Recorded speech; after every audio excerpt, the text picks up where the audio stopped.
you doing, everybody? And welcome to Wisconsin Sports on the Go with Trage. I'm your host, Trage. Today, I am back. We're back. Yesterday, had a little bit of a problem. Went into surgery. Had to get my appendix taken out. It was kind of a spurt of the moment thing. Wasn't really praying for it, and it kind of sucks. Kind of in a lot of pain now, but that's not going to stop me. I couldn't go to work today, but this is like a second job, and I got to at least do my second job. So here we are back. This is Wisconsin Sports on the Go with Trage. I'm your host, Trage. Today, joined by Austin. Austin, how are we doing on this fantastic Wednesday?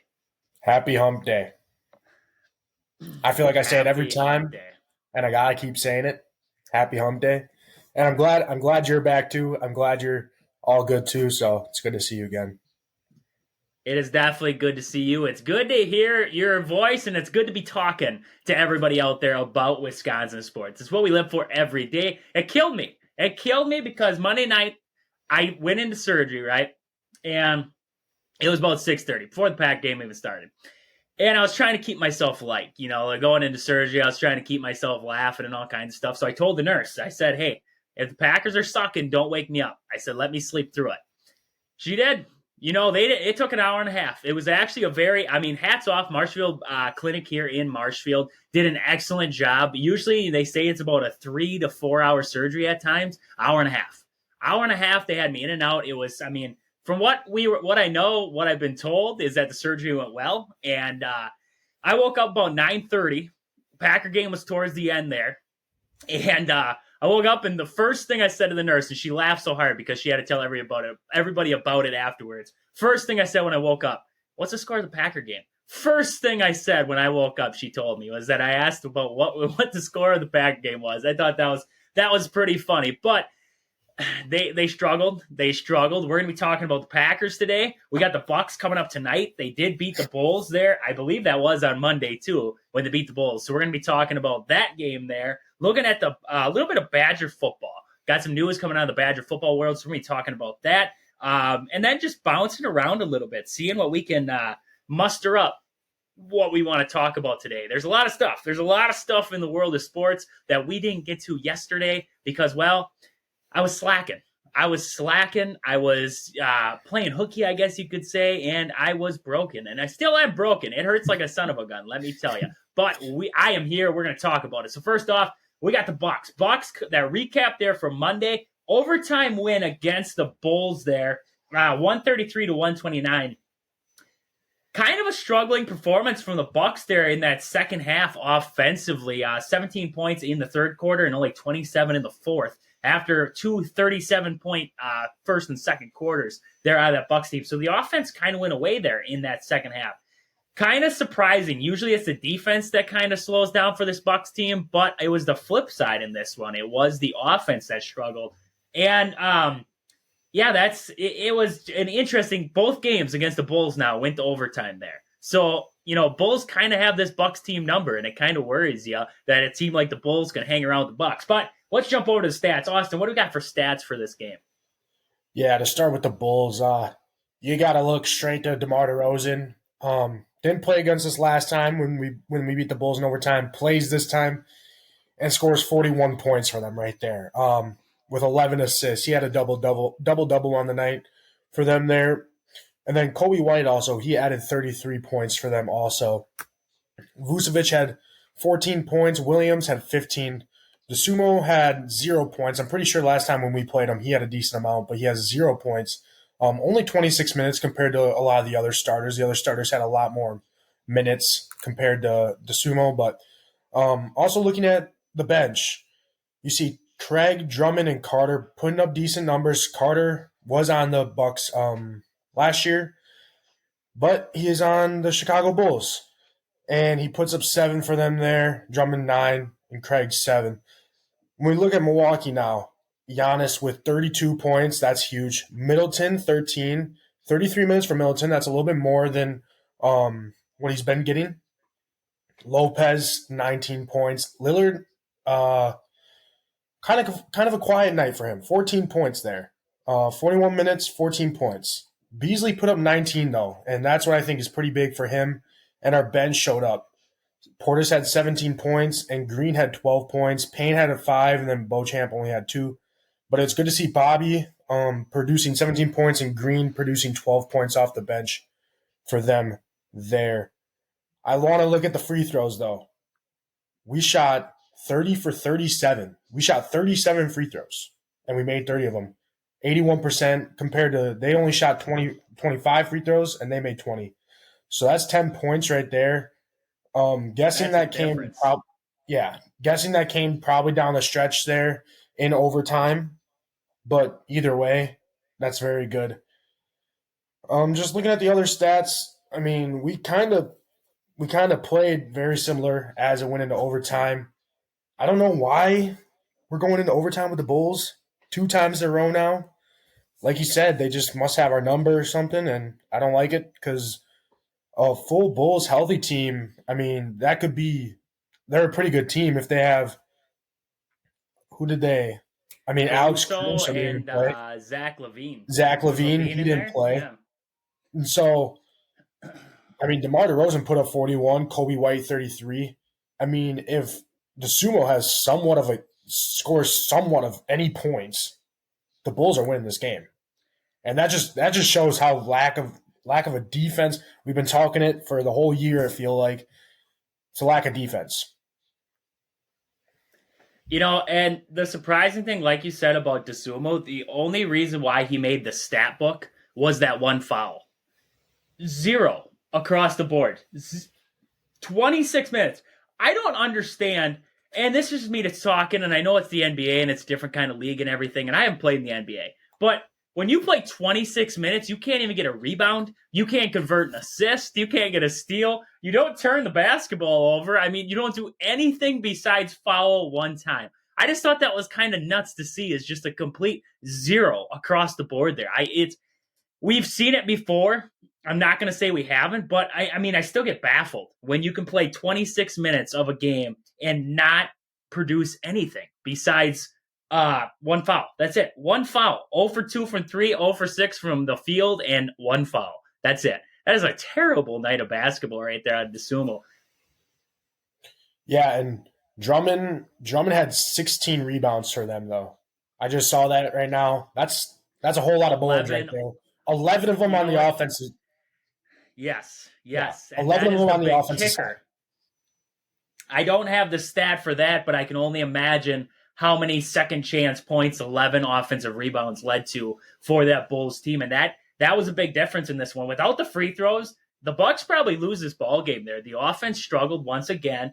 And, I mean, the defense struggled. Look at the rebounding. I mean, 11 offensive rebounds out of Drummond there. They had 18 offensive rebounds in total. That's a lot of offensive rebounds to be allowing there. When you look at the flip side for the Bucks, 6 offensive rebounds. They out-rebounded them 42-33, but look at the difference there in the offensive rebounds. That's what kept the Bulls in this ball game against the Bucks.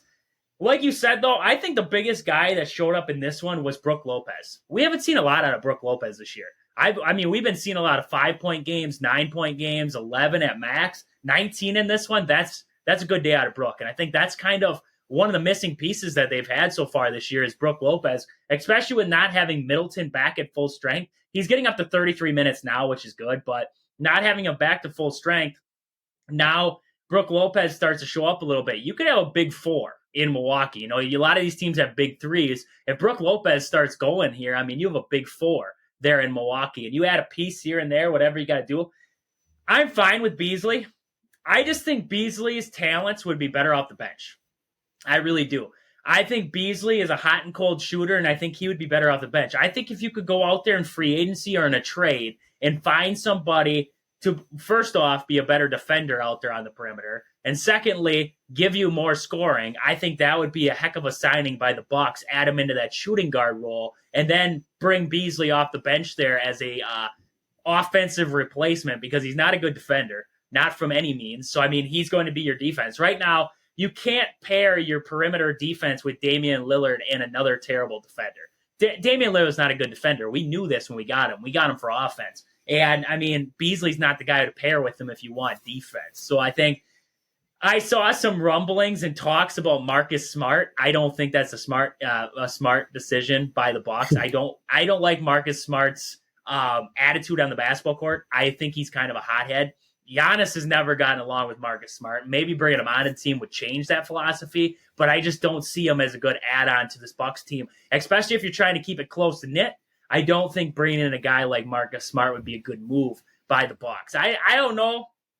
Honestly, the Bulls, I can imagine they would be looking to trade guys like Zach LaVine. I don't know if you want a guy like Zach LaVine, but I could see the Bulls trying to trade guys away out of this roster because besides playing with the Bucks here, 9-15, they're not really shooting towards a great record this year. I can see the Bulls trying to unload some guys. Maybe you go and get Javion Carter back we had Carter for a little bit there. Bring him back to Milwaukee. He's another guard to bring off the bench there. He's been shooting pretty well for that Bulls team. So maybe they decide to trade some guys in that roster. There's other teams out there definitely that would be looking to trade. If I'm the Bucks, I'm looking for a shooting guard or somebody to a guard to put in that position there, a better defender to pair with Damian Lillard and Giannis there, and that can bring a scoring threat for this Bucks team. For the stretch run, I think they really could use a little bit more help there. But with that, Bucks got the overtime win there. We are going to look at tonight's game, and that is going to be the Pacers coming up against the Bucks. That will be at home at the Pfizer for this one. So it should be a pretty good matchup here for the Bucks. The Pacers coming into this one, winners of 4 of their last 5. Their last loss came to the Lakers there in that in-season tournament championship game. Other than that, this Pacers team, they're good. They can shoot it. Just 1 through 5, they can ring it up from downtown. I remember in that in-season tournament championship game, what the heck is his name? Miles Turner. It just middle of the game, big shot, knocked down a 3 when it was crunch time. 1 through 5, they aren't afraid to shoot it. They can ring it up, and I think the Bucks will have their hands full in this one versus the Pacers. What are we seeing right now for stats there between these two ball clubs coming in? Tyrese Halliburton. He averages 26.3 points per game right there. We saw it against him when we played him in the in-season basketball tournament, like you said, and he's kind of their playmaker. But like you said, they also have Miles Turner. He's averaging 17.4. Benedict Mathurin has 13.8. Buddy Hield, which I'm surprised he's still playing because it seems like he's been playing for forever. But I remember when he played on Oklahoma, but I guess I don't know. Long time. It just seems like he was on the Kings like forever ago, and now he's here. But he's averaging 13.4. Obi Toppin, 12.7. Bruce Brown, 12.5. I'm going to just keep going. Aaron Naismith has 11.1, and Jalen Smith has 10. Those are all the guys that average double-digit figures in the points. That's a lot of guys, and only Aaron Naismith and Jalen Smith has not played 21 games or more. Tyrese Halliburton missed 2 games there, but besides that, there are a lot of good scores. There's a lot of good scores on this team, no doubt. Miles Turner, definitely their biggest rebounding guy. He averages 8 rebounds per game, 26 defensive, 1.8 offensive. And if I'm the Pacers, I'm looking at the film against the Bulls versus the Bucks and seeing what Drummond did to get that many offensive rebounds, because I'm trying to mimic what he was doing if I was the Pacers, because holy moly, did they get a lot of boards on that one. Hopefully like you said, it's in Milwaukee, and hopefully we play like it's in Milwaukee. I saw their home record right now. The Bucks' home record is 11-2, so we definitely play a lot better when we're in the Pfizer. Hopefully we play better. Hopefully we play like that when we're in the Pfizer, especially against a really good Indiana Pacers team. They're 13-8, so they're not the greatest, which is, they're second. They're still behind us in the Central Division, which surprises me. But I don't think we've beat them yet. So this is going to be a tall task for us, and hopefully we come out on the positive end of this one. And the big thing with the Pacers is that their pace of play. It's surprising. The Pacers like to control the pace of play, and they like to go fast. Looking at them, they are actually 3rd in the NBA right now, 17.5 fast break points per game right now. Bruce Brown, like you were talking, he's actually averaging 3.1 points per game fast break. You control the tempo, you keep them from getting out and running and scoring in transition. That's going to be a big thing. Transition defense from this Bucks team is going to be huge. The Bucks right now on average, they're making about 14.4 three-pointers per game right now, 4.2 more made shots on average than the 10.2 the Pacers have allowed. So it's going to be a big thing about the Bucks offense getting going and staying going in this one, trying to disrupt that Pacers defense that has been playing well. I mean, they are a well-rounded team. They're young and they like to play fast. So that's going to be big for the Bucks to try and play at their pace. Yeah, and I forgot to mention Tyrese Halliburton is averaging 12.3 assists per game. So he's averaging a double-double. And that just tells you how much they're able to spread the rock around, how much they trust their other guys to shoot the ball. It's kind of the opposite of the Bucks a little bit there. I mean, the Bucks, it seems like they trust Giannis and Lillard to do a lot of the scoring, and then sometimes you'll get some of these guys getting a lot of their points. But Indiana, it seems like they trust a lot more of their guys. And I remember when the Pacers played against the Bucks last time, Tyrese Halliburton had 15 assists and 0 turnovers too, which is crazy. I'm glad he's a Wisconsin guy. I'm glad he's from Wisconsin. That's good to show that Wisconsin has some good ball players, but I wish he wasn't on Indiana. What? Yeah, I wish he was with the Bucks. Oh yeah, I mean that's the point guard that we need right there, or that's the guard that we need right there. 100% right there. And another guy to control if you are the Bucks, like you were talking there, Miles Turner. He's the big underlying factor. 16.8, like you said, a game, about 9 rebounds per game, and he's shooting 51.6%. So when he shoots it, it's pretty good at chance it's going to go in. So right now, like you're talking, Tyrese Halliburton, he's going to be a big key in this one. Miles Turner is going to be a big key for the Bucks to control him a little bit. Andrew Nembhard is out for this one for the Pacers, though. So that's a little bit of help on the Bucks side, along with Jalen Smith. He's out, but the Bucks, Pat Connaughton still out, Jay Crowder still out, Chris Livingston still out. The big one's Jay Crowder. They got to get Jay Crowder back. He's a lot of bench help for this Bucks team, and I think getting him back would be a huge boost for the Bucks here. Right now, last 10 games, Bucks are 7-3. Averaging about 127 per game right now, and they're shooting about 50% from the field. The Pacers are 6-4, 130 points a game. They're averaging about 52.2% from the field right now. Opponents have averaged about 126 per game against the Pacers, and the Bucks have only given up about 122. So some impressive stats there to lead us up into tonight's matchup from the Pfizer between the Bucks and the Pacers there. But with that, let's jump over into our first. Let's jump over to our sponsor here.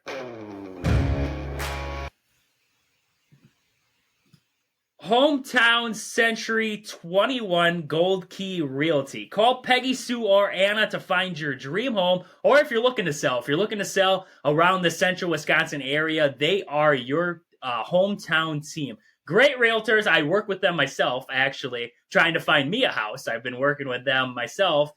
Haven't found one yet, but that's because I'm picky. Not me picky, she's picky. The little lady that tells me what to do, she's picky. So that's why we haven't found a house, but they are awesome. They find you everything that you're looking for at Hometown Century 21.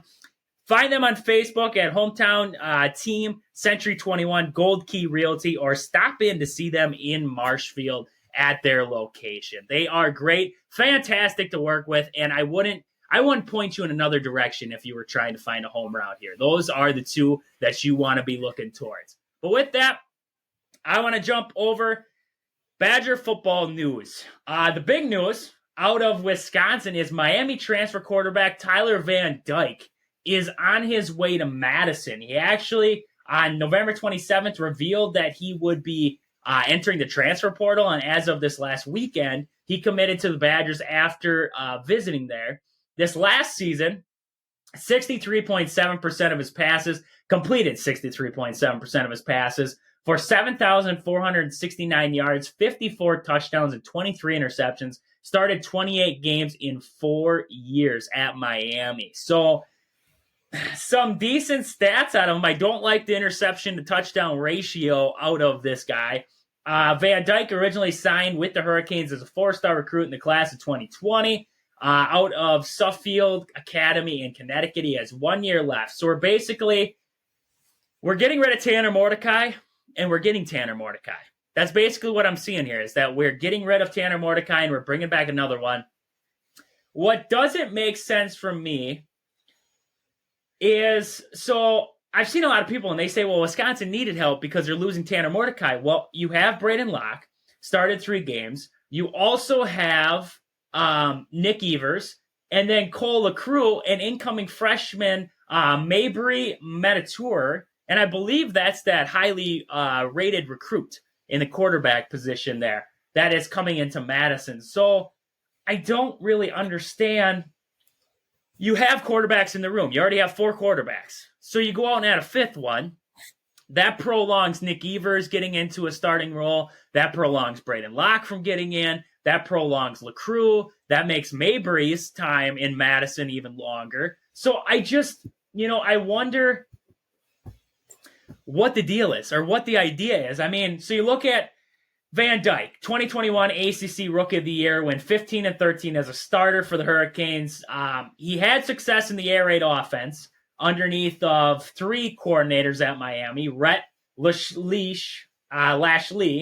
Josh Gaddis, and Shannon Dawson.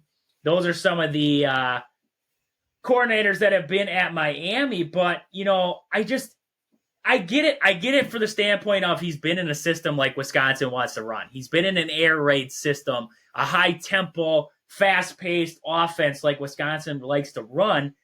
What I don't get is why Wisconsin brings in another quarterback. Why we're getting another roster spot for a 5th quarterback to be on this roster in Madison.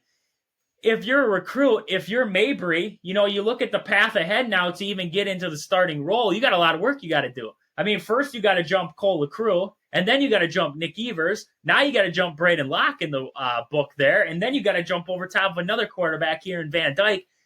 I just don't get it.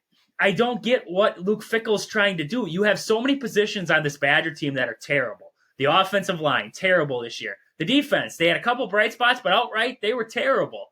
And you addressed it by bringing in a quarterback. Another quarterback who didn't really play good football at Miami, played average football. His 2021 season was good, but the last 2 have been terrible.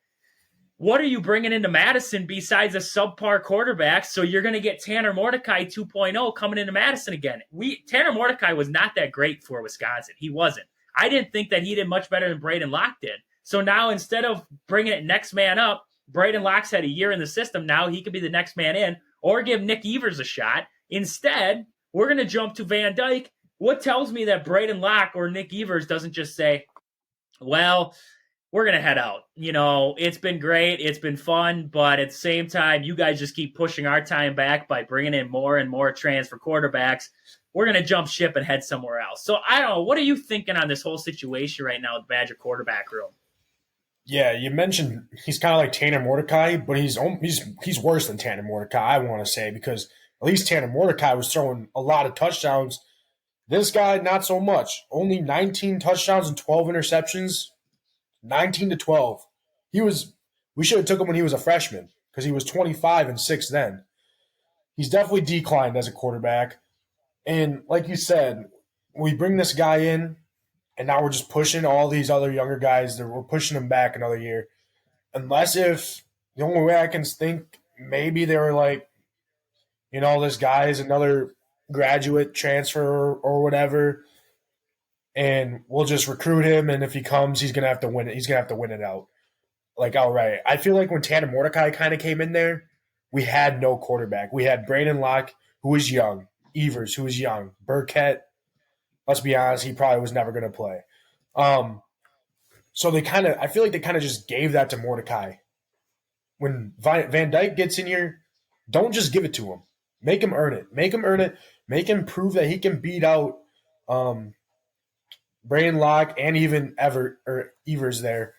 And that's where I'm kind of hoping. I'm kind of hoping that they don't just give this guy the reins. Hasn't played a single down of offense with the Badgers. I'm also, like you said about we're going after a quarterback that you feel like and that I feel like we don't need. We need other positions for sure. I feel like we should be using our resources more out to get those guys. Like you said, offensive linemen. Heck, we probably need a running back now because Braylon Allen's gone. I don't know if Ches Malusi's gonna have another leg to play with, and the other two guys, Jackson Aker, didn't look impressive when he was playing, and I forgot the other guy. So we need. Okay, I do know this. We are getting a very good running back out of Chicago, a freshman, but he's a freshman, so I don't know, or he's going to be a freshman, so I don't know if he's going to be good. But anyway, besides all that, we need to be using our resources to get more players that we need to help. I say to help Braden Locke and Nick Evers instead of just getting another transfer quarterback. We're kind of turning into Notre Dame here. Let's just get a transfer graduate quarterback that will fill our problem for the 1 year, and then we'll have the same year again. Because I just saw Notre Dame just picked up a guy from Duke, a transfer from Duke. This year they had Sam. Yeah, this year they had Sam Hartman, who was a graduate transfer or whatever. And the year before that, I'm pretty sure they had another transfer. I don't even remember. But what Notre Dame does is one guy graduates, they get another transfer for quarterback. They don't have a guy that's in the system for a long time, it seems like. And I think that's something that helps the Badgers. I mean, you look at when they had Alex Hornibrook, and you look at when they had I can't even think some of the other guys, but they had these guys who've been in the system and they know the plays. They trust the coaches, and they play good. I don't want to see the Badgers turning into we pick up a guy every year and it just doesn't turn out. And then we're like, well, there goes 1 year on all these younger guys, and there goes 1 year on our program that just kind of went to waste. You know, when I look at Wisconsin right now, it makes me think of like the NFL. Like, this is what my worry was with the transfer portal, was it was going to turn into this like flurry of moves. The offseason hits, and now we're trading guys. We're picking guys up in free agency. We're constantly moving around, trying to bring guys in. And like you said, I mean, we have Dylan Jones is coming in, that guy you were talking about there, out of Maryland. There must be a couple running backs on this list here. There's a really good one of my buddies players from Chicago, and he said that he's from Mount Carmel or something. He's really good, though. I've heard. Yep. Darian Dupree, running back, is coming in from Chicago, Illinois. Yep. But their best running back is actually the 4-star coming out of Maryland. So, I mean, okay, yes, like you're saying, we have some talent coming in there in the running back position, but you don't have any veteran leadership. I mean, you're going to have Ches Malusi. He's coming back. And Ches Malusi's a great, phenomenal running back. I think that was a big loss for the Badgers when they lost him this year. But like you said, what are we getting from Ches Malusi back? He's been injured. I mean, he's had injury problems. So now he comes back. Are we sure that you're going to have a fully healthy Ches Malusi rolling into town, or is he going to be iffy? Is he going to have the same speed, the same movements that he's had over the years? You don't know what you're getting back in Ches Malusi. You're not going to have Braylon Allen to back up. And Jackson Aker, Cade Yakimelli, are those two really the guys that you want to roll out to be the number one? I mean, the goal is every year to be the number one team in the Big Ten, the number one team in the country. That's a goal every year. It's to win the national championship. If your goals are just making the bowl games, we're doing great. We're doing fine.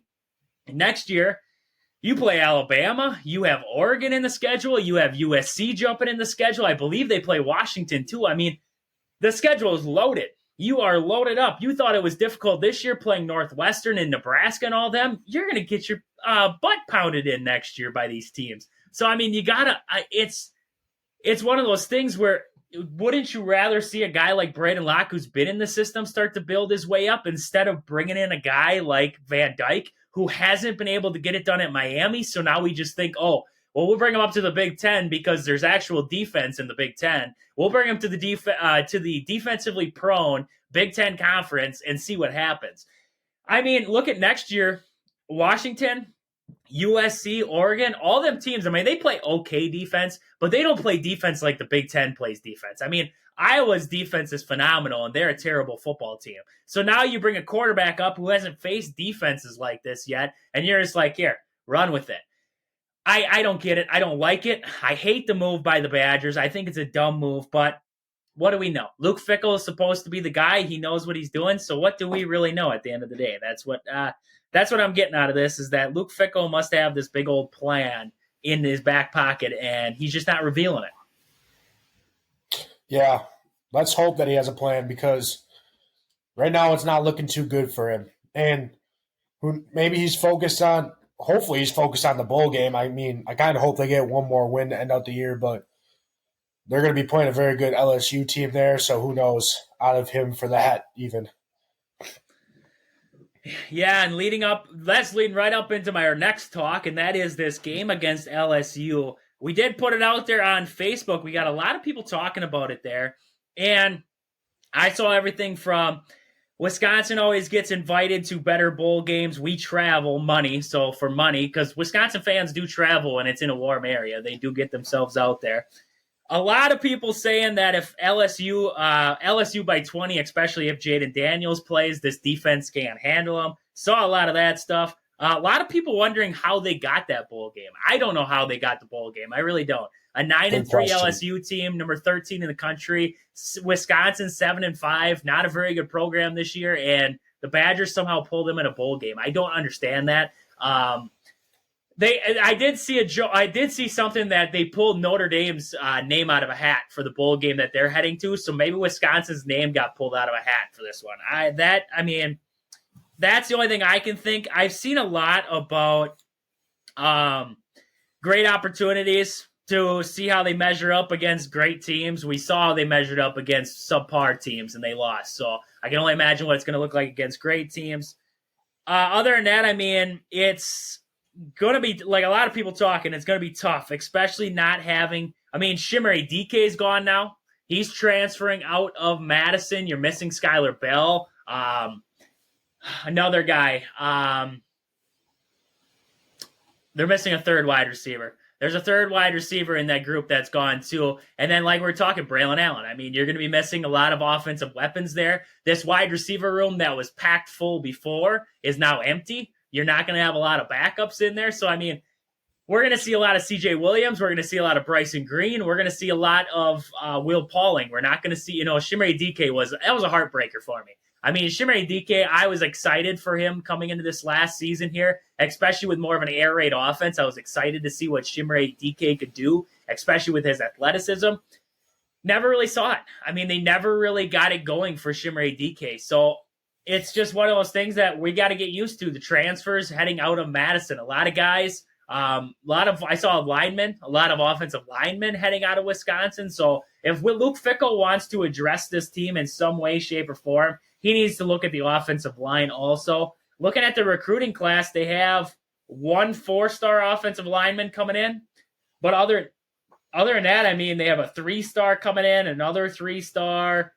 That's about it for offensive linemen. The way that Luke Fickell, the way the offensive line looked this year, they don't have a very good offensive line coach in Madison. The way that it was operating before, 3 stars turned into 4 stars really fast. Paul Chryst, those guys, they knew how to get their offensive linemen working. I don't trust with what I'm seeing out of Luke Fickell right now, getting offensive linemen. So, pray for the best, but at the same time, I hope they come in with a lot of talent there at the offensive line, because otherwise we're going to see another lackluster season like we saw last year. Yeah, and talking about offensive linemen, you don't have to look further than Tyler Biadasz. He's the starting center for the Cowboys. The only reason why he was on the Badgers, the only reason why he played on the Badgers is because of his teammate Garrett Groshek, who's a really good running back out of Amherst, Wisconsin. They made it to the state championship in Wisconsin. Quarterback, wasn't he? Was he a quarter? He was a quarterback. Quarterback, and then wasn't he? Yeah, quarterback, but he basically ran the ball every time. And he should have put him at quarterback when he was in Madison. Something like that. But anyway, they make it to the state championship, and obviously when a team does good, the scouts start looking at other players on that team. They see Tyler Biadasz. Tyler Biadasz goes to Madison, and I don't think he was overall like a highly ranked player. Amherst, Wisconsin, where he's from, is very small. It's kind of like where we're from, just a little bit bigger than we're from, but they're still small. And he goes to Wisconsin, becomes the starting center for the Badgers, and now he's in the NFL. That's how good Paul Chryst coaching staff and him was able to develop their offensive linemen.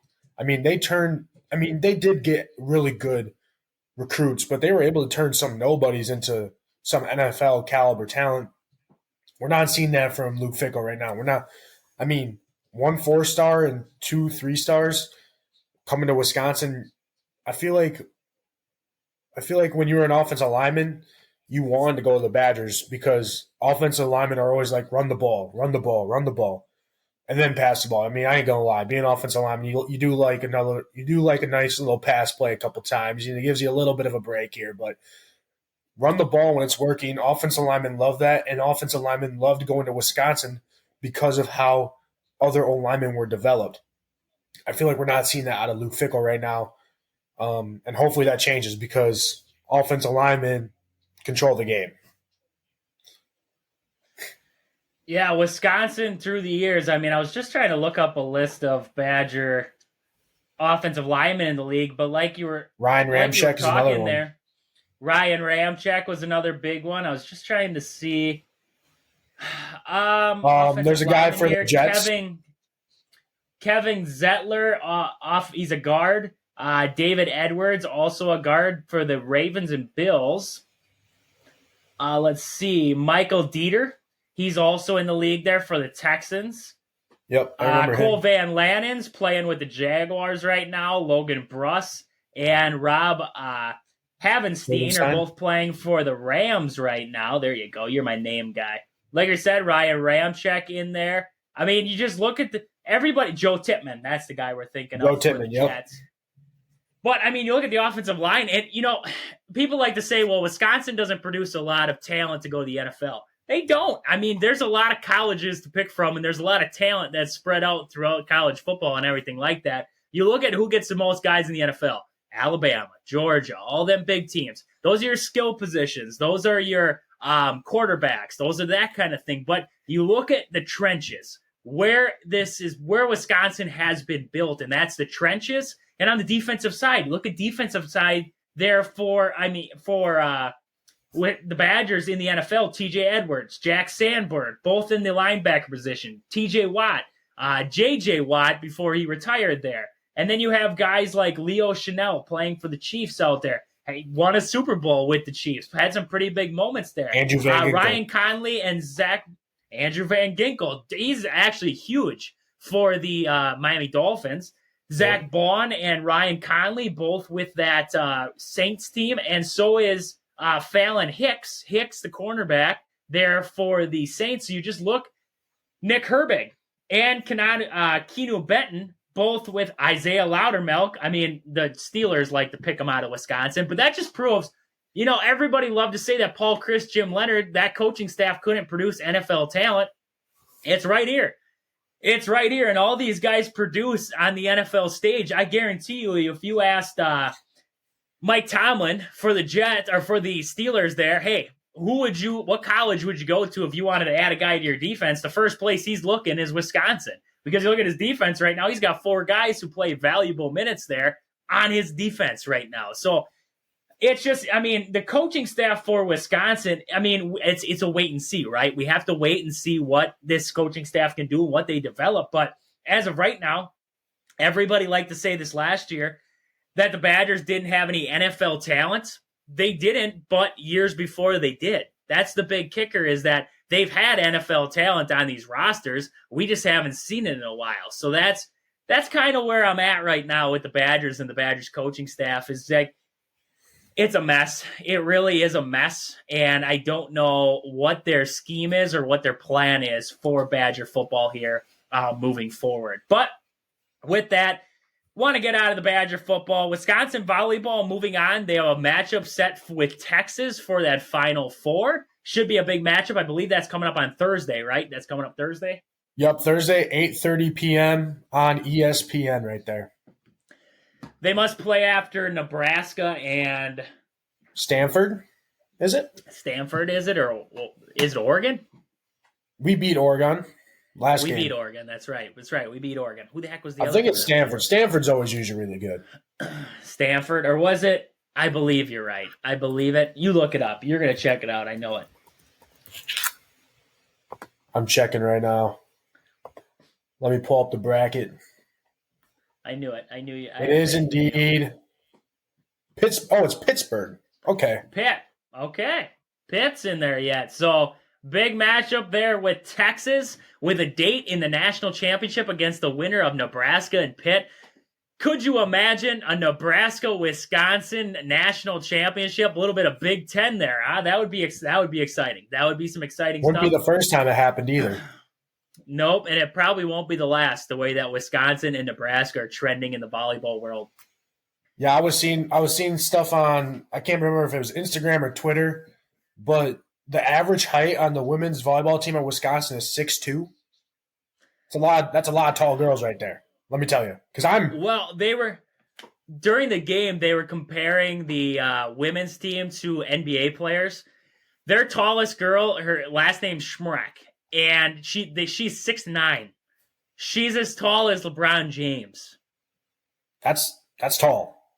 That is a tall. I mean, I'm 6'2". You're about 6'2". And, I mean, she would stand 7 inches taller than both of us. My buddy's 6'7" on the team, and I thought that was tall. To see just the height. Yeah, that's a lot of height right there. Yeah, and that's why they're so good. I mean, that is some height. That's why they're good, man. They put up a wall, and it's hard to hit it past the wall. That's for darn sure. The Badgers taking on Texas. We'll talk about that a little bit more tomorrow. We'll get you guys hyped up for this Badgers matchup versus Texas. The big primetime matchup. Got to get excited, right? They did move. I did see. I just wanted to double check because I did hear they were moving the start time for the Badgers men's basketball game against, I believe they play Jacksonville State. They play Jacksonville State. I don't know when, though. It's Thursday. I believe they moved the start time up. It was slated for 7. Let me just double check quick. They probably decided to put a better game on at that time, is my guessing. But who knows how the Badgers play. Jacksonville State's probably going to be within 10 points of the Badgers, and then we're going to be on the podcast the next day talking how much Chucky Hepburn likes to do a step back 3-pointer brick, but who knows? So they're not putting a more entertaining game on. They still have the Badgers. They are moving it up from a 7:00 tip. It was slated for 7, but because the Badgers volleyball game tips off at 8:30, they're going to move the Badger basketball game up to 6. So that will tip off at 6 to try to have that thing done for the Badger volleyball game. So good to see there. We'll get to watch Badger basketball and then flip over right away and jump into Badger volleyball and hopefully 2 wins there on Thursday. But we'll get into both of them a little bit more tomorrow there on the preview day for both matchups. But with that, I want to jump over into our fact of the day with Austin. On this day in 1997, the 63rd Heisman Trophy Award winner, Charles Woodson out of Michigan. He's the only defensive player to win the Heisman Award, and he played for the Green Bay Packers, so I think that's pretty cool. Won a Super Bowl with the Green Bay Packers back in 2010 for them. Very crucial player for them. So I thought that was a very cool, fun fact of the day on December 13th.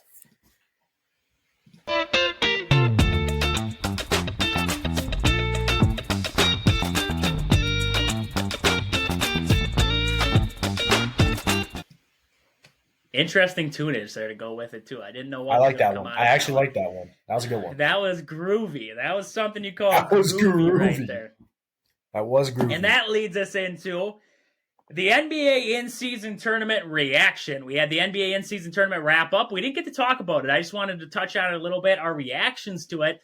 The Lakers got the win. We heard they're putting up a banner. They're going to put up a banner. That tells you how long it's been since the Lakers have won anything. They want to put up a banner for this. And people are starting to say that it's helping LeBron's legacy. They're winning an in-season tournament trophy. So I want to take my statement back from earlier in this in-season tournament where I said it was stupid, didn't really understand it. I kind of liked it. I kind of did. I thought it got some excitement. The players showed a little bit of excitement, whether it was for money reasons or not. They showed a little bit of excitement. players were actually playing. I mean, we saw the Stars actually have to play ball games here early on in the year instead of sitting out. So I think it did do something good in that aspect. I also thought it brought a lot of fans into some intrigue. Nobody really understood it. We were all trying to figure out what it is. I think it was kind of one of those years where we had to kind of figure it out, slowly work our way and understand what the heck was going on. And once we got it, I thought it was quite interesting. The way that the Final Four worked out there with the Bucks and the Pacers and the Lakers and the Pelicans, I thought guys were playing tough. I thought guys were playing like it was the NBA playoffs and they were trying to get to the NBA finals. I thought that was kind of atmosphere that showed up for some of those games. So I was kind of impressed by it. I think it's a work in progress. I think it's, like we said, a growing year for it. But I kind of liked it. What'd you think of this in-season tournament there in its first year? Yeah, I'm right there with you. Just the players were playing more. It seemed like they're actually trying. No guys were sitting out of these games. I mean, they were playing for a lot of money. I think the winner got like $500K or something. I don't really know the specific numbers, but they got a lot of money for just being there, and then even more money for winning it. So a lot of motivation factor for them. I do find it really silly that the Lakers are putting up a banner. Come on, it's an in season. Like, it's the first time, and now I feel like once one team does it, then the next team does it. And now we're just gonna have a bunch of in season tournament banners hanging up and no championship banners hanging up, but whatever. Run out of Anywho, space. Yeah. I also did see the Lakers. They were popping champagne bottles, wearing the glasses as if they just won the finals. But whatever, they can do whatever they want. I mean, I didn't really watch the Pacers versus Lakers game because I'm not really that much of an NBA fan. I would have watched if the Bucks were in it because that would have been cool. But and how it affects LeBron's legacy, like, okay, it's another trophy. It's the first year. Like, does it really affect LeBron's legacy? He's already won so much. And I hope people don't use this to compare him to MJ. I hope they don't use this to compare him to MJ. Because, I mean, I don't even want to know the amount of in-season tournaments MJ would have won if they had this same thing there. So if you are LeBron versus MJ and you're for LeBron, don't be using this in-season basketball tournament shenanigans stuff to say that he's better, because they just didn't have it back then. It's a new thing. So, but I did overall arching spectrum, I did like it, and I think it's here to stay. I think it's here to stay for a little bit. I think Adam Silver, he really liked it. I know he went on the Pat McAfee show and talked about it a little bit, and he said that overall it was pretty good, and they got a lot of love for it. So I think it's here to stay, and hopefully, I mean, who knows? They might add even more games and get a little bit more players so they can, or not more players, but so the players play a little bit more, so fans go out and watch those games, and there's a little bit more competitiveness there. Yeah, definitely. And like you were saying there with the legacy of LeBron in it, yes, don't compare it to MJ. Like you said, can you imagine Scottie, Dennis, MJ I mean, look at how many years look at their records that they were rolling with. And at the end of the day, there's only one thing that matters, and that's the end of the season trophy. That's when you got to beat a team 5 times. You got to beat a team 4 times in that playoff game, or 3 times, whatever the series is going to win this series. That's a series win, not one game. Not one game, because I believe if you put the Bucks and Pacers against each other for a 5-game series, for a 7-game series, I think the Bucks win the series. And, the Lakers, Pelicans, that's a little bit closer. So, I mean, no series being played. It's just game after game. Definitely changed the landscape of this one. Look at the Suns. I mean, Devin Booker was hurt. If Devin Booker was playing in this whole in-season tournament there with KD, Bradley Beal, can you imagine what the Suns would have done? Do we even see the Lakers get into this in-season tournament final there? I don't know. I mean, with the Suns loaded up the way that they are, being injured, that affected them. So you can only imagine what that did for that. But with that, that's enough about the NBA. We got to talk about a little bit more of our ads here. Interesting tunage there. We got the Pittsville Farm and Home Center. At the store, they serve your needs. Anything from hydraulic hoses to red roses. They are an impressive hardware store down there in Pittsville. And get down there for all your Milwaukee tool needs, your hardware needs. They got Christmas trees down there. They got a little bit of everything you could possibly need at Pittsville Farm and Home. Find them in Pittsville, Main Street of Pittsville there. You can't miss them there on the main drag. But with that, let's jump over into the NFL weekend recap. A lot of big games there in the NFL. Let's just see once. Oop, I don't know what happened here. Lost it for a second. Trying out new things over here. We got a new setup going on. I got the iPad rolling today, and for right now, with the sponsors coming in, everything happening, you're just upgrading everything now, and now you're just getting better at everything. I moved positions in the room. Now I can see my bobbleheads. I got my Tom Glavine plaque down there behind me. That gold stuff there, a little bit of confetti from when the Brewers won the NL Central a couple years back, was on the field. Hey. Got to get some confetti off there, so that was cool. But with that, got to jump over into this last week of the NFL. On Thursday, the Patriots beat the Steelers 21-18. Buccaneers beat the Falcons 29-25. The Bears beat the Lions. This time didn't blow the lead, 28-13. I tell you what, if Justin Fields wasn't an A-OK quarterback before, after that game, I think Justin Fields saved his job. I really liked what I saw of Justin Fields in that game. I thought he was impressive, and I was impressed by what he showed. I'm impressed by the Bears' defense. The Bears' defense is very good. That rush defense for them, very good. And they held a very good Detroit Lions team to 13 points in that second quarter. I mean, 3 scoreless quarters this defense held. So that was impressive there.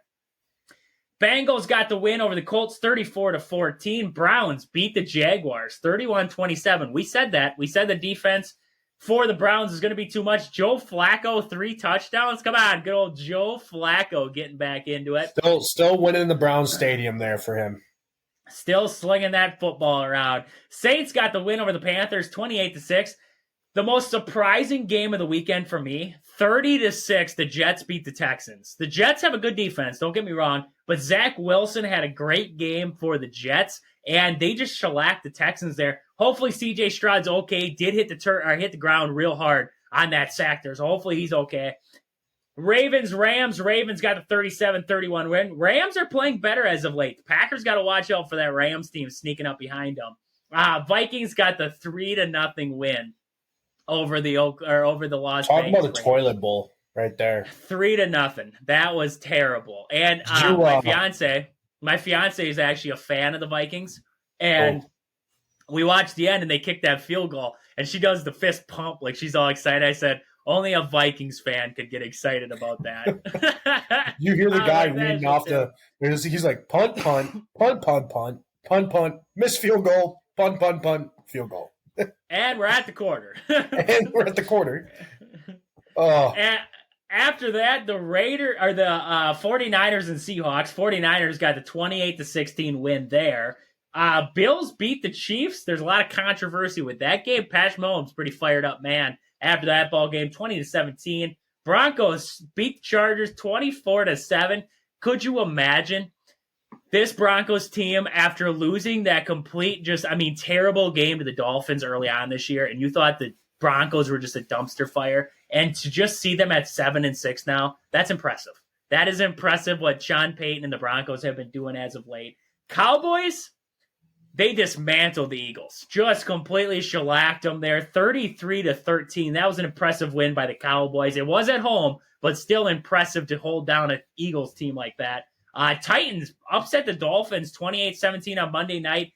And, well, we're going to get into it here in a second, so we're not going to talk about the other Monday night game yet. But out of that grouping there, any games that stood out to you? Titans versus the Dolphins, I got to say right off the bat. I mean, the Dolphins were beating them 27-13, I think, in the fourth quarter. I can't remember exactly what it was because the Packer game was on at the same time, so I was kind of flipping through stuff. But once the Packer game was done, we kind of put the Titans-Dolphins game on, and Will Levis miraculously led them down the field, and they ended up winning. Then the defense got a huge stop against a very good Miami Dolphins offense. That's got to feel good if you're the Tennessee Titans, especially with Will Levis. A lot of questions going into the year with Will Levis, how he's going to play. And look at him now. I mean, he played really well against the Dolphins, being able to lead them back.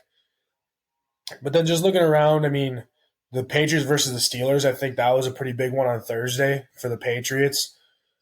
I mean, they had Bailey Zappi there in at quarterback for them, and you're probably like, who is that guy? Good question, because he's barely played against a very good Steelers defense. I think that was a very shocking game there. And then the Jets versus Texans, kind of like you said, it didn't help that CJ Stroud got hurt for the Texans, but Zach Wilson played a very good football game. I mean, he put up 30 points against the Texans team that's been winning games. So good for the Jets there.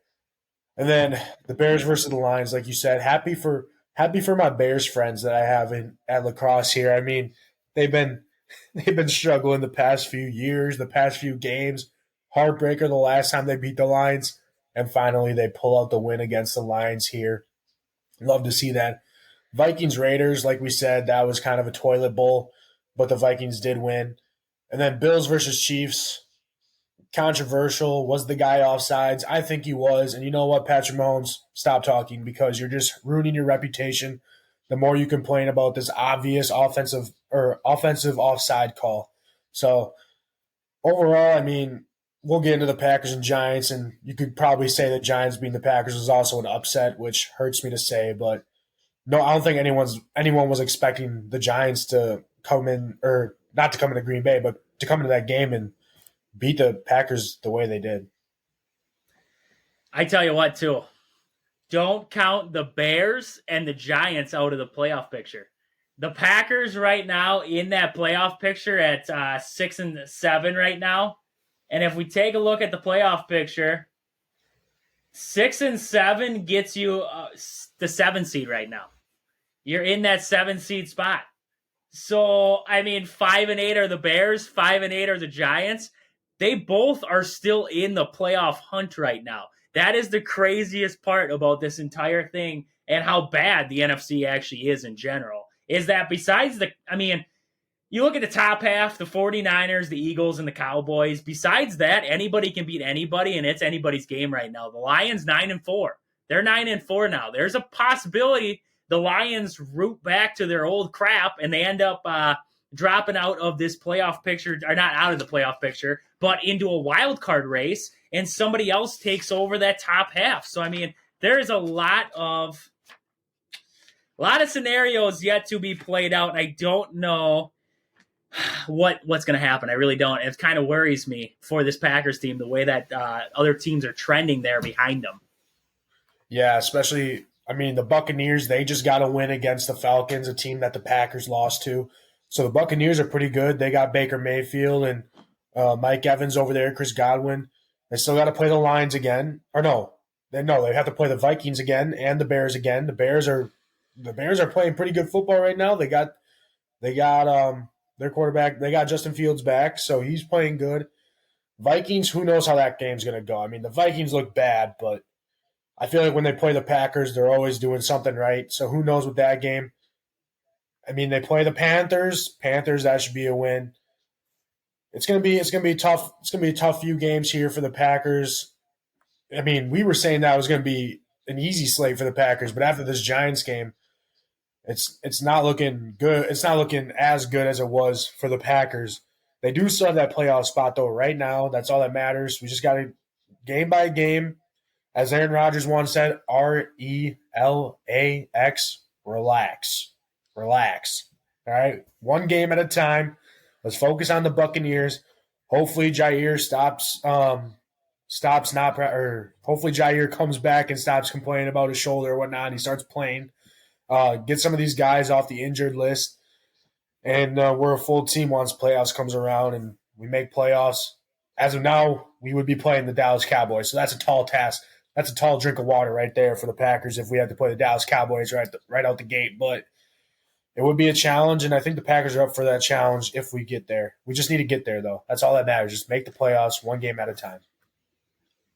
Definitely. And like you said, relax. That's the big thing. And you need to relax this holiday season here. With Christmas just around the corner, you may still need to cross some things off your shopping list. And check out our friends at Game Day Supply. They offer skate sharpening and hockey accessories, custom fielding gloves for baseball and softball, some sweet custom baseball and softball fielding gloves. They also carry a wide variety of baseball and softball bats from DeMarini to Louisville Slugger and Marucci. They have it all at Game Day Supply in Onalaska, or check them out online at GameDaySupply.net. Check out their Facebook page, Game Day Supply. There you can get the direct link to their website, or there's a phone number on there. You can give them a call and see if they have what you're looking for. Right now, you can actually get free shipping with your order of $150 or more at Game Day Supply. So check them out in Onalaska or online and get your holiday shopping done in one spot. But with that, let's jump over. You were just talking about a little bit. You're getting ahead of ourselves here. We got the Packers. We didn't get to talk about the Packers yesterday, but we got to talk about this Packers game. The Packers take the loss to I got to say it, I really have to say it, a subpar, beat-up Giants team. 24-22, a last-second field goal by the Giants was the difference in this one. Packers didn't play well. I mean, they try to blame this game on the defense at the end there, giving up that field goal. Yeah, the defense let them drive down the field 4 plays, get down there. I agree. But the Packers offense did not play well. A lot of the mistakes, the early snap penalties, the stuff that the Packers had avoided for so many weeks. And now, here we are. We're back at it. And in this one, Jordan Love, he had a play there where he fumbled the football, threw an interception in this one, couple turnovers there by this Packers team. Keyshawn Nixon had a fumble there, had one recovery, but he did have a lost fumble. And then Rudy Ford and Valentine both got fumbles in this one. So turnover battle was going to be big in this one, but the Packers couldn't afford the turnovers. Going back to the old mistakes that they had, the run game couldn't get going. I mean, it was just a struggle all the way around. So with that, let's look at the stats first here, Austin. Just check out the stats from this one, and then we'll really dive into it here. Yeah, overall not very impressive. Jordan Love, he did have more passing yards than Tommy DeVito, the New York Giants quarterback there. Jordan Love had 218 yards passing, 1 touchdown, 1 interceptions, and then you look at the sacks. He got sacked 2 times for 15 yards there. You look at Tommy DeVito, I mean, when we were talking about this game in the pregame show or the preview show, we were like, all right, hopefully our defensive line can get some pressure here on Tommy DeVito. They don't got a very good offensive line. Well, Tommy DeVito got sacked a total of 0 times. So not very good for the defense for the Packers there, being able to get home on Tommy DeVito. Like you said, rushing, we didn't have a very good rushing attack either. A.J. Dillon, 15 carries for 53 yards. Jayden Reed, 4 carries for 38 yards. And I don't think he should have had 4 carries. I think the 1 touchdown that he had was good enough. They love calling that sweep with Jayden Reed, and they called the sweep one too many times, I think, especially on that 2-point conversion. That should probably not the best call there. Give it to A.J. Dillon up the middle. I mean, A.J. Dillon's got quads the size of tree trunks. Let him go to work. Patrick Taylor, he had 4 carries for 30 yards. I thought Patrick Taylor, besides one play where he decided to cut back inside instead of cut out of bounds when it was the end of the half, questionable. But I thought Patrick Taylor had a pretty decent game for him coming in, only getting 4 carries. Receiving-wise, Tucker Kraft, 4 receptions, 64 yards, 1 big one up the middle there, 43 yards on that one. He had 4 targets, caught every single one that he got targeted, so that's good to see out of him by there. Romeo Doubs, 4 receptions, 32 yards. Who else we got? Jayden Reed, he had 8 receptions for 27 yards. A.J. Dillon had 2 receptions for 25 yards. Samori Toure had 2 receptions for 22 yards. Patrick Taylor had 22 yards. Devontae Wicks did get hurt at the end there, or towards the middle, I think it was. He got hurt sometime in the game, but he had 2 receptions for 20 yards. And then Malik Heath had 1 reception, 6 yards, and that was the 1 touchdown there at the end there for the Packers. Looking at the turnovers, like you said, Keyshawn Nixon had 2 fumbles, lost 1 of them. He kind of fumbled it, picked it up, and then fumbled it again. I don't know if that's what they count as the 2 turnovers or the 2 fumbles there. I don't exactly know. But overall, that was just an atrocious play. Should have just went down. I don't know why he tried picking the ball back up and trying to run with it. I was kind of biting my cheek. I'm like, dude, come on. Jordan Love had a fumble that he lost. Rudy Ford actually picked one up. And then Carrington Valentine. That was a very smart play by Carrington Valentine. I don't know. I mean, you were probably knocked out, so you probably didn't see any of this. But There's a good Saquon chance Barkley, of it. yeah, Saquon Barkley, he had a very long run. My buddy's like, watch Saquon Barkley have like a 50-yard run right here. Yep. Next thing you know, Saquon Barkley's running down the sideline.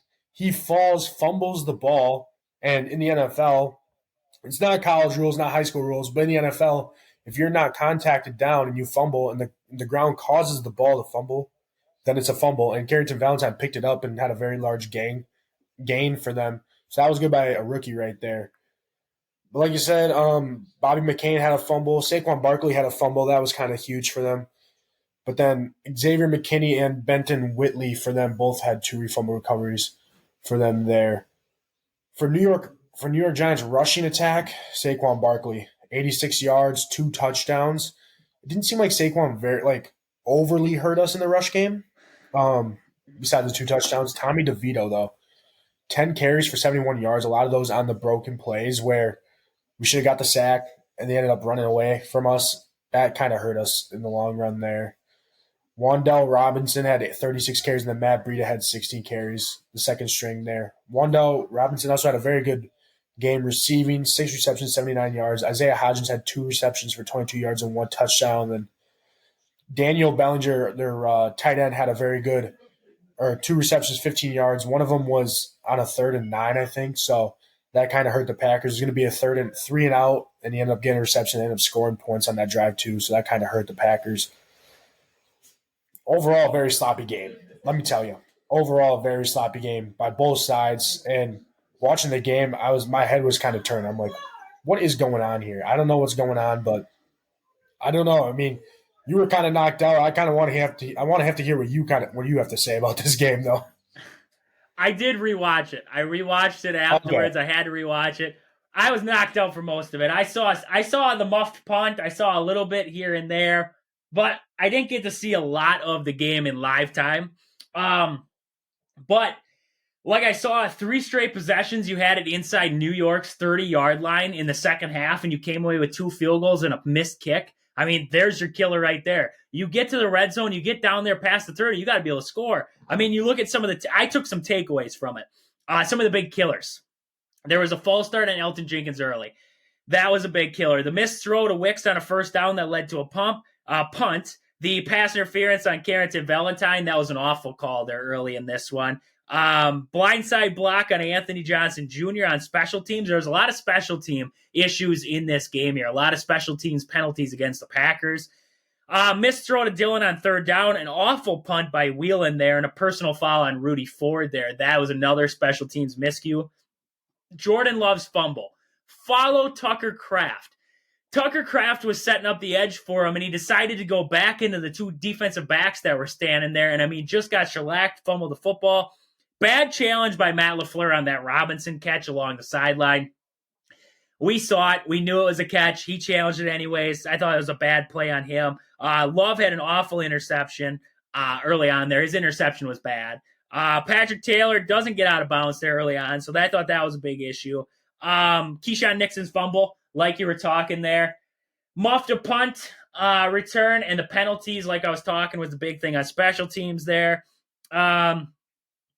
Let's see here. I had a couple other ones here. That drive the Packers had 1st and 10 on the Giants' 16-yard line. Reed reverse play, loss of 2. Love DeTore caught outside the end zone. Love was sacked then, and then a missed field goal right after that. That was that missed field goal drive, but started at the Giants' 16-yard line. You got to be able to punch it in 1st and 10 on the 16. 2nd and 5 on the Giants' 25-yard line. They had a 5-yard loss on a toss to Reed. So you knew the Giants were sniffing out this toss that they were having to Reed. Look at that 2-point conversion to Reed. You knew, everybody in the building knew they were going to do something with Reed there. And they, played true to it. So I thought that was a big issue there. Play calling by Matt LaFleur in this one was not like we saw against the Chiefs or the Lions, where it was kind of like we were throwing it out there. Nobody was expecting it. It was like the Giants knew what was coming before it even happened. Like I said, the failed 2-point conversions, and then Malik Heath dropped touchdown. I thought that was a killer there, a killer of momentum there. He did redeem himself, caught the touchdown pass afterwards, but it still was a problem. And then Love's underthrown ball to Torrey in the end zone there. He had Torrey wide open. Torrey had a touchdown there. He underthrew it, led to a field goal attempt there. But in hindsight, that's a touchdown. You got to be able to make the throws. And I know Jordan Love's young, and everybody likes to say that he's young and everything like that. But when you're in this kind of game against a sub, you played excellent against the Chargers, the Lions, who have a very good defense, and the Chiefs, who also have a very good defense. And then you play the Giants, who have they don't have a terrible defense, but it's subpar. Compared to the other teams you just played, they are subpar. And you struggled in this game. And the problem is that all the mistakes that they have been avoiding for weeks, the mistakes we saw in the big losing streak to start the year, leading up into now, we thought they had got that out of their system. We thought they were playing well now. They finally had this well-oiled machine. They finally put the oil in the engine and it was running right. Now we get this. Now we get this blunder by these guys, and it just sucks. It really does suck to see a team that was trending in such a good direction, and just to see them falter off because of mistakes, that avoidable mistakes by this Packers team again, not just on the offensive side, but on the defensive side and the special teams room. Yeah, the mistakes and the coaching. Joel Barry, I mean, you kind of said the stuff besides that last possession there for the Giants. But, I mean, if you look at that last possession for the Giants when they were rolling down, I mean, it seemed like Joe Barry thought that we were allowed to give up a touchdown, or we could give up a field goal and we'd be fine. Well, buddy, that wasn't the case. I mean, we were just letting a bunch of under routes go, a bunch of stuff. I mean, we let them drive right down the field, and they got down. Huge play. Nixon gave up a huge catch to Wan'Dale Robinson there. And next thing you know, I mean, they're on the 16-yard line. They just need a chip shot to win the game. And that, at the end, I mean, I was kind of hoping that we could – our defense has been playing good the past few games. I mean, we only allowed 20-something points against the Chiefs, which I thought was very impressive, and the Lions. And this one, I mean, they weren't able to get home to Tommy DeVito. They weren't able to get home to the quarterback, and they weren't able to get that much pressure on him when we needed to. I mean, it seemed like he was pretty confident and comfortable back there and especially with a team like that. Like I said before, that didn't have a very good offensive line. It kind of shocked me. I mean, it kind of seemed like Gary wasn't even there. It kind of seemed like Rashawn Gary wasn't even there. I turned to my buddy when I was watching the game. I'm like, Rashawn Gary playing? I mean, where is this guy? Where's Preston Smith? Where's Lucas Van Ness? Pretty sure Lucas Van Ness got injured, by the way. But either way, I mean, I was like, where are these guys? Like, they're not doing a whole lot. It kind of shocked me a little bit. I don't know. Coaching wasn't very good. Playing wasn't very good. And yet we still had a chance to win it at the end there, and then we kind of just fell apart. Tough to see, especially against the Giants team that I thought this would have been our, fifth game in a row that we would have won or something. I'm not entirely sure, but it would have been helpful to get this one here and then get us even more momentum. It would have been our fourth game in a row that we would have won there. And then on to the Buccaneers, who's a very good team, like I said before. I mean, can't look past them. I feel like we might have looked past the Giants here a little bit. We're like, oh, they're the Giants. Who really cares? I mean, they got this rookie quarterback who's got a lot of hype because of his family, doing all the Italian stuff. But I think we look past him, and next thing you know, he's throwing dimes and doing the little finger thing in our face. And it's like, really, dude? But can't even hate on the kid. Did you see his manager? Did you see his manager on the sideline? He had a top hat on. He looked like he was the mafia. Like we talked about it the day before. We're like, this guy's got some mafia ties. That guy looked like he was in the mafia standing on the sideline there. But like you were talking, Rashawn Gary, this defensive line, we talked about in our preview, they had to control the trenches. They didn't. I mean, the run defense was terrible. Tommy DeVito, like you said, he was accounted for on scrambling and read options, accounted for 71 yards on 10 attempts. 71 yards out of Tommy DeVito there. Like you were talking about earlier, Barkley, 86 yards on 20 carries.